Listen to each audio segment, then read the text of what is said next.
अजीजी आम गाहक को तो ये फ्रूट देते ही नहीं है, अच्छा इनका दिल ही नहीं करता है, इनकी नीयत ही नहीं ठीक। बिल्कुल। वो इनके जो खास होते हैं वो आते हैं गाड़ियों में, उनके लिए फिर जाते हैं पीछे दुकान में, वहां से निकाल के लाते हैं और फिर उनसे मुंह मांगी कीमत मांगते हैं। हाँ। वो भी बहस नहीं करते, वो दे के चले जाते हैं। हाँ, ये होता ही ये है जी, हर दुकान पे, ये कोई एक नहीं, हर दुकान पे ही ऐसे होता है कि जो गाहक है ना जी, उसकी शक्ल के मुताबिक ये फ्रूट बेचती है। सही है। जो माड़ा बेचारा जिसने घट करवाना है, कीमत कम करवानी है या बहस करनी है, उसको ये इसी तरह का माड़ा माड़ा बेचारा ना आप पता लग रहा होता है कि फ्रूट दा जुल्फी है। भाईजान मुझे नहीं पता जुल्फी है या कुल्फी है, उन्होंने 1-2 दिन पहले कहा होता है कि हमें ऐसा फ्रूट चाहिए, हम वैसे ही फ्रूट ला के उनको दे देते हैं। ਇਹ ਲਵੋ 1-2 ਦਿਨ ਪਹਿਲੇ ਇਹਦੀ ਸ਼ੂਗਰ ਆਈ ਹੈ 700 ਤੇ ਨਾਲ ਦੇ ਨੂੰ ਕਹਿੰਦਾ ਮੈਨੂੰ ਪਿਛਲੇ ਮਹੀਨੇ ਦੀ ਲੱਗ ਕੇ ਆ ਗਈ। अच्छा अमजद भाई फ्रूट वाले, जी जी, आप कसम खाओ कि कभी ऐसा होता है कि अच्छा अच्छा फ्रूट आप गाहकों को दे दें और जो नरम है या बुरा है वो आप घर ले जाएं या अपने लिए रखें? भाई मैं गंदा फ्रूट लाता ही नहीं हूँ, चाहे वो आपके घर जाना हो या मेरे घर जाना हो, बात तो एक ही है। जब अच्छा बुरा तो आप छोड़े ना, कीमत जो है ना जी, कीमत जी जी उस पे इससे पूछें जरा कि ये क्या होता है कि रमजान शुरू होते ही फ्रूट की कीमतें आसमान को लग जाती हैं, और खास तौर पे जी खजूर। जी ये बहुत अहम बात है जिसकी तरफ तुम निशानदेही कर रहे हो, और इसका एक ही जवाब होता है इनके पास कि जी पीछे से महंगा आ रहा है, हम क्या करें। हाँ जी। अच्छा, ये जो साथ बैठे हैं ना इनके ग्रोसरी स्टोर के मालिक ताबिश, वही ताबिश साहब, इनके स्टोर में आप रमजान मुबारक में घुसे ना तो ऐसा लगता है कि बस डकैती होने वाली। नहीं, हमने तो कभी मुंह से पैसे मांगे नहीं, जो डब्बे पे लिखा होता हमने तो वही बिल बना के दे देना होता। डब्बा जी तुमने अपनी भी पर्चियां निकी निकी बनवाई होती हैं जो सर रेट को छुपा देते हो और अपना रेट लगाते हो। अबे उस शैम्पू के साशे, मैं तुम्हारे पास आ तो सकता था मगर मुझे मोरे की प्रॉब्लम है, मैं आ नहीं सकता। बददुआ लगी है तुम्हें, बददुआ। फरीद भाईजान वो जो राशन के तोड़े गरीबों में बांटने के लिए कोई बंदा इनको ऑर्डर दे जाता है, ये उसमें भी 2 नंबरी करते हैं, वजन भी कम, गैर मेयारी चीजें और नाकस मटेरियल रख के बस तोड़ा पैक किया और अगले दे दिया। अरे हम तो सामान को तकड़ी में तोड़ के देते हैं, ना तोड़ का इलेक्ट्रिक निजाम है सारा, वो जो बताता है उसी तरह होता है, लिखा हुआ आपके सामने आता है कि कितने ग्राम है, 800 ग्राम है, 1000 ग्राम है, 500 ग्राम। यार एक मिनट ताबिश साहब, एक मिनट, ये जज्बाती होने की बात नहीं है, गुस्सा किस बात के ऊपर कर रहे हैं, जो आपकी गलती है माने उसको, ये इलेक्ट्रिक जिस कांटे की बात कर रहे हैं उसके अंदर क्या हेर फेर नहीं होती है, आप तोल में आप कमी नहीं करते। आप बताएं, नाकस अशिया आप खरीदते हैं रमजान से पहले सस्ते दाम, और रमजान मुबारक में वही चीजें महंगे दाम करके और थोड़ा डिस्काउंट करके कहते हैं हम तो सस्ती चीज बेच रहे हैं। अब क्या हर चीज हम कसम खा के दें कि भाई ये मैं कसम खा के खाता हूं, ये खा मैं आपकी तरफ आ सकता था, प्रॉब्लम मुझे मोरे की है।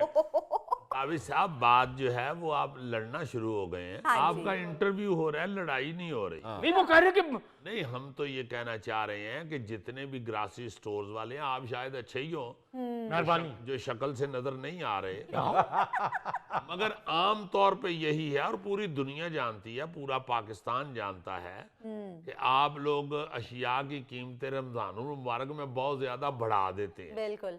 हालांकि रमजानुल मुबारक का एहतराम अब गोरे भी करना शुरू हो गए हैं। गोरे भी मुसलमानों को रमजानुल मुबारक में रेट के हवाले से फैसिलिटेट करते हैं। जबरदस्त। मैंने खुद देखा हुआ है कनाडा में, मैंने पहले भी एक दफा बताया था, जी जी लिखा हुआ स्टोर के शीशे के ऊपर रमजानुल मुबारक के एहतराम में हमने रेट्स में कमी की। क्या बात। बिल्कुल ठीक कह रहे हो, वहां तो गैर मुस्लिमों के जो स्टोर होते हैं उन पे भी उनको पता होता है कि माह रमजान है, तो वो कहते हैं जी खजूर आप या तो कम कीमत पे या मुफ्त ले जाएं। पूछे इन ताबिश साहब से, उन्होंने कभी अपने स्टोर पे किसी गाहक को मुफ्त खजूर दी है? मैं आपको बताता हूँ यार आप हसबे हाल में आए, कोई मोची दरवाजे थोड़ी आए हैं, आप ऐसा बोल रहे हैं। मैं आपको बताता हूँ, जो आदमी 5000 रुपए की ग्रोसरी खरीदता है उसके साथ एक खजूर का पैकेट मुफ्त मैं देता हूँ।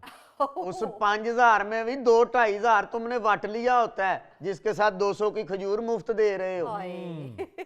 बहरहाल जी, अब तो हम इस हवाले से सारी दुनिया में बदनाम हो गए हैं कि सारे साल का नाकिस माल हम इस माह मुबारक में बेच देते हैं, और गिरा फरोशी भी अपने उरूज पर होती है। जिला इंतजामिया बड़े बड़े दावे करती है, हुकूमत बचत बाजार लगाने के दावे करती है, लेकिन अवाम जो है वो इस महीने में महंगाई की चक्की में पिस चुके होते हैं। भाई एक रीजनेबल आदमी आपसे कह रहा है कि मैं 2 नंबर काम नहीं करता, आप फिर बात को नहीं मान रहे। नहीं, यह है वाकई रीजनेबल आदमी। अपने स्टोर ते बैठा सी ते उतो 5 किलो वाली कुकिंग ऑयल दी बोतल बजी है ते ठस गया। यार जुल्फी भाई कौन सा रीजनेबल, बात बात पे वो खड़े होके बात करते हैं। देखो मेरे भाई, इसका भी एक रीजन है, अगर मैं बैठ के बोलूं तो खींच पड़ती है। नाज़रीन, यहाँ पर वक्त हुआ एक ब्रेक का, हमारे साथ रहिए। कराची नहीं गए आज तक? नहीं जी, अभी तक मैं ओह माय गॉड, इसीलिए अभी तक कराची की उर्दू ठीक है।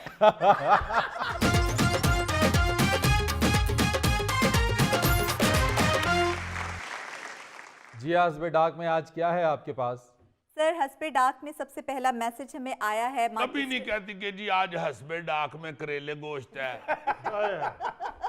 या भिंडी गोश्त बना हुआ है, या आज हमने जनाब अरबी गोश्त बनाया। अरबी गोश्त बनाया पुट की बोटियां डाल। यार ये हस्बे डाक का सेगमेंट है, किचन थोड़ी है जो ये सारी डिशेस हाँ। या के यार पास हों। चलो हमें भी छोड़ो यार, गोगे को खुश करने के लिए ही बता रहे हैं।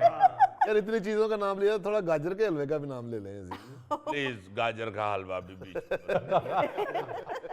अच्छा सर मैसेज सुने, मैसेज मैनचेस्टर से है और किया है अजमत खुर्शीद ने, और ये खातून है, कहती हैं अस्सलाम वालेकुम हस्बे हाल टीम। वालेकुम अस्सलाम।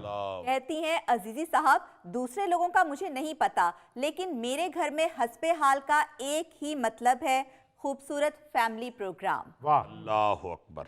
और मजीद कहती हैं कि मेरे लिए ज़्यादा खुशी की बात यह है कि हस्बे हाल की ये तारीफ और तशरीह मेरे बेटे अजीज खुर्शीद ने की है। बड़ी मेहरबानी बाजी जी आपकी, आपने मोहब्बत फरमाई, बहुत शुक्रिया। हमारे लिए दुआ फरमाइएगा। बिल्कुल। और अगला मैसेज हमें आया है लाहौर से और किया है एजाजुल्लाह ने, और कहते हैं अस्सलाम वालेकुम हस्बे हाल टीम। वालेकुम अस्सलाम। जी कहते हैं फरीद साहब, क्लास के तालिब इल्मों को सिर्फ सिखाने से कुछ नहीं होगा, इनका इम्तिहान भी लेकर देखें। मुझे आपके स्टूडेंट्स पढ़ाई में कुछ ज़्यादा सीरियस नहीं लगते, इम्तिहान का नाम सुनते ही इनमें से आधे बीमारी का बहाना लगाकर निकल जाएंगे। अच्छा, जो क्लास के स्टूडेंट्स की हालत है, ये नहीं कहते कि मेरी पढ़ाई से कुछ नहीं बनेगा, इनके साथ मेडिकल टेस्ट भी करवाते टेस्ट भी कराने हैं जिस एज के स्टूडेंट हैं। हाय।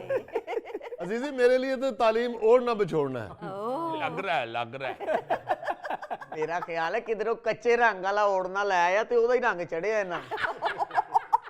यार देखो, ये तो बात वाकई पक्की है कि जो गौरी है ना, जी जी। वो हम सब में से ज्यादा नॉलेजेबल आदमी है। वाह जी वाह। माशाल्लाह जितना इसका नॉलेज है, हाँ जी। फिर भी बेवकूफ है। देखो यार ये तो तजाद है, नॉलेज भी और बेवकूफ भी। अजीज क्या बात कर रहे हो? यार आजकल असल में दौर ऐसा आ गया है कि सादे आदमी को हम बेवकूफ कहते हैं। ओए, हाँ जी। मैं कहना चाहता हूँ कि नॉलेज है और फिर भी सादा आदमी है। ये बात हुई ना, हाँ, बिल्कुल। बेवकूफ बीच में से इधर कर लो, एडिट हो गया, कट हो गया। इधर करके तो गोगे अगे कर दियो सारा। बेवकूफ है जे बिरयानी दी प्लेट है जेड़ी मेरे अगे करनी।